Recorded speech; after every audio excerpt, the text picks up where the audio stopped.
ઓમ શાંતિ। આજે આપણે જોઈશું શું મનુષ્ય આત્માઓ પશુ પક્ષી આદિ યોનિઓમાં પુનર્જન્મ લે છે।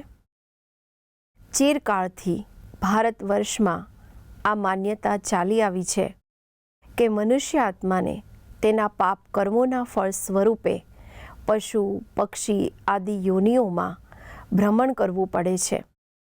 યોનિ પરિવર્તનના સિદ્ધાંતમાં વિશ્વાસ કરનાર મનુષ્ય સૌ પ્રથમ એવી દલીલ કરે છે કે દયાળુ અને કૃપાળુ પરમાત્મા મનુષ્ય આત્માઓને સુધારવા માટે પશુ પક્ષી આદિ યોનિઓમાં મોકલે છે।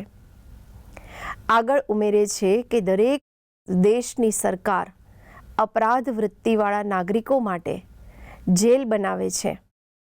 જેલનો ઉદ્દેશ એ પણ હોય છે કે અપરાધીને અપરાધ કરવાની સ્વતંત્રતા ન મળે અને થોડા સમય માટે તેઓ અપરાધ વૃત્તિનો પ્રયોગ ન કરી શકવાના ફળ સ્વરૂપે આ વૃત્તિથી છુટકારો મેળવી લે અને સુધરી જાય। દાખલા તરીકે એક મનુષ્ય ચોરી અથવા હિંસા કરે છે તો થોડા વર્ષ જેલમાં રહેવાના ફળ સ્વરૂપે તે એટલા વર્ષ ચોરી ચકારી અથવા હિંસા નથી કરી શકતો, કેમ કે તે બંધનમાં હોય છે, એક કોટડીમાં બંધ રહે છે અથવા હાથકડીઓ અથવા બેડીઓ પહેરાવવામાં આવે છે। તેનું શુભ પરિણામ એ આવે છે કે ચોરી અથવા હિંસાની વૃત્તિઓની પ્રયોગ નહીં થવાથી તેની વૃત્તિઓ ક્ષણ થઈ જાય છે અથવા ખતમ થઈ જાય છે, અર્થાત તે મનુષ્યના વર્તનમાં સુધારો થાય છે।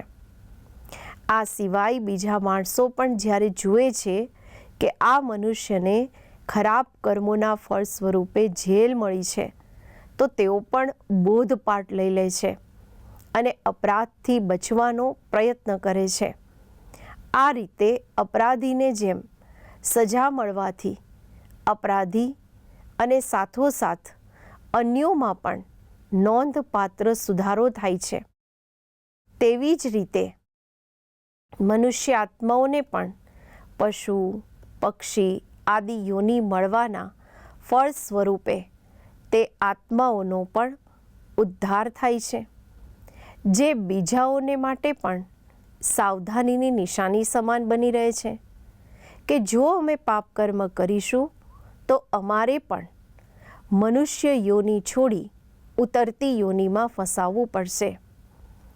ઉપરોક્ત દલીલ પર ગંભીરતાપૂર્વક વિચાર કરવાથી આપણને સમજાશે કે વાસ્તવમાં જેલ અથવા કારાગૃહમાં સજા ભોગવવાથી મનુષ્યની વૃત્તિમાં સુધારો થતો નથી, પરંતુ જેલમાં તો લગભગ અપરાધી અને દંડનીય વ્યક્તિઓ જ હોવાથી તથા તેમના સંગથી મનુષ્ય વિશેષ બદીઓ જ શીખે છે।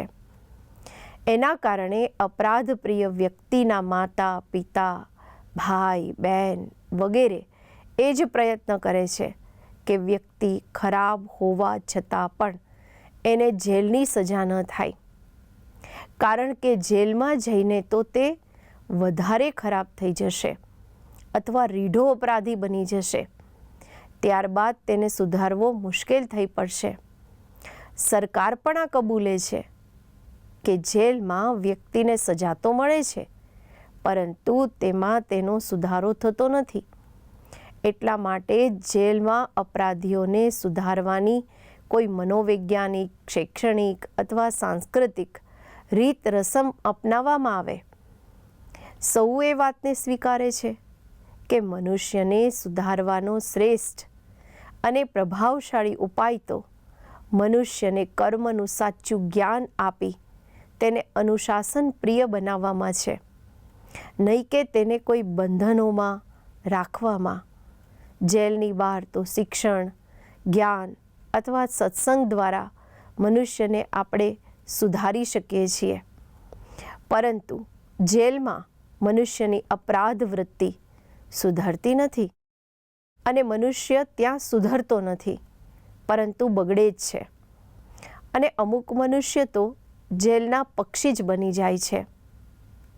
આવી જ રીતે અમુક મનુષ્ય આત્માનો કોઈ દૂષિત વૃત્તિ અથવા વાસનાને કારણે પશુ યોનિમાં જન્મ થાય છે તો તે ત્યાં બગડશે જ, સુધરશે નહીં. જેવી રીતે ઉદાહરણ છે, માની લો કોઈ વ્યક્તિ ચોરીની મનોવૃત્તિવાળો છે. અગાઉ તે ચોરી કરીને જ પોતાનું પેટ ભરવાનું સાધન મેળવે છે.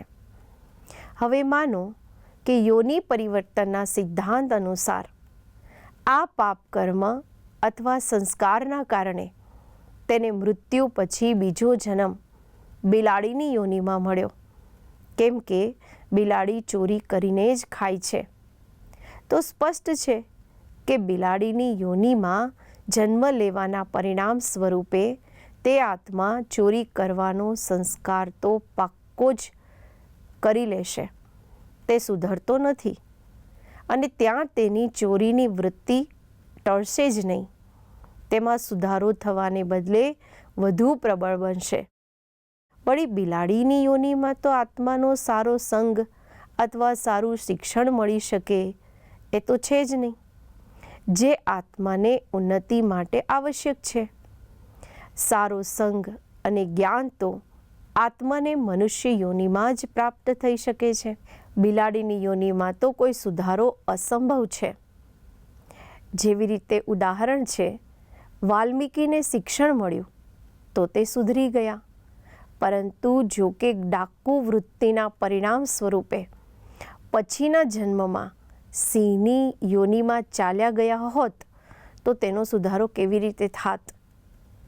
કોઈ મનુષ્ય કહી શકે છે કે ચોરી કરવાના સંસ્કારવાળા આત્માને આગલો જન્મ બિલાડી યોનિમાં નહીં હોય, પરંતુ કોઈ એવી યોનિમાં હશે જેમાં ચોરી ન કરવી પડે. અચ્છા સારું, માની લો કે ચોરી કરવાવાળા મનુષ્ય આત્માનો આગલો જન્મ સિંહ યોનિમાં હશે. આ તો ઘણી જ ખરાબ વાત છે. ચોરીનો સંસ્કાર તો પહેલાં હતો જ, બીજાને આઘાત પહોંચાડવાના અને હિંસા કરવાના સંસ્કારનો એમાં ઉમેરો થયો. આ તો પતન જ થયું ને, સુધારો ક્યાં થયો? કોઈ વ્યક્તિ કહી શકે છે કે સિંહ યોનિમાં પણ નહીં, પણ કબૂતરની યોનિમાં જન્મ થશે.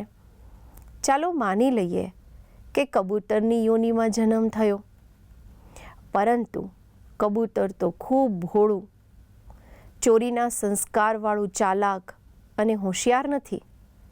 આ સંસ્કાર મનુષ્યમાં છે, તો એટલું ભોળું કબૂતર કેવી રીતે બની ગયું? આટલું ભોળ પણ ક્યાંથી આવી ગયું કે કબૂતર બની ગયું? ચોર તો સિપાહીને આવતો જોઈ ભાગી જાય છે, પરંતુ કબૂતર તો બિલાડીને આવતી જોઈને આંખો બંધ કરી લે છે અને માની લે છે કે બિલાડી આવતી જ નથી. કાલ સુધી જે ચોર હતો, આજે તે આવો બુદ્ધુ કેવી રીતે બની ગયો? વળી કબૂતર ડરપોક પણ હોય છે. ચોર તો પકડાઈ ગયા પછી પણ લડીને છૂટવા હંમેશા તૈયાર રહે છે. અર્થાત કબૂતર બનવાથી ચોરમાં શું વિશેષ ભયનો સંસ્કાર આવી જશે? આને તો સુધારો ન કહેવાય. કોઈ વ્યક્તિ કહી શકે છે કે અમને શું ખબર કે ચોરી કરવાવાળો મનુષ્ય કઈ યોનિમાં જશે? તો અમે પૂછીએ છીએ કે તમે કઈ રીતે માની લીધું કે ચોરનું યોનિ પરિવર્તન થશે? તો આ બધી દલીલોના આધારે આપણે કહી શકીએ કે મનુષ્યનો પુનર્જન્મ પશુ પક્ષીની યોનિઓમાં સંભવ જ નથી. ઓમ શાંતિ.